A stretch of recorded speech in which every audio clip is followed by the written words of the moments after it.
خب دیگه گفتم بدونی. من نمیتونم بیام، نامزد دارم. نامزدم نمیذاره. فیفا نزنیم؟ نامزدم نمیذاره. بک‌گراندم عکس خودم و نامزدمه. کو؟ نه دیگه نشون کسی نمیدم. عروسی میای؟ افشنگولی اینا. بهت گفتم نامزد دارم. آره. گفتم؟ بهت گفتم نامزد دارم. آره بابا.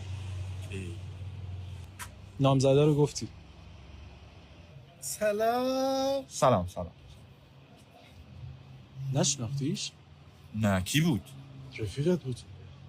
من نامزد دارم، رفیق نمیشناسم.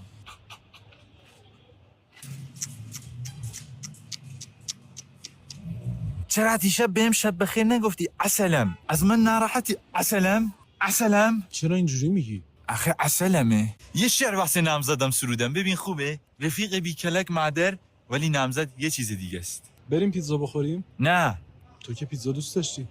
آخه نامزدم دوست نداره. نامزدم دوست نداشته باشه منم دوست ندارم. چون زونمون به زون هم وصله. چی شد؟ بابا این فهمید نامزدمه، نمیخوام با تو منو ببینه. امشب خونه پدرزنم دعوتم.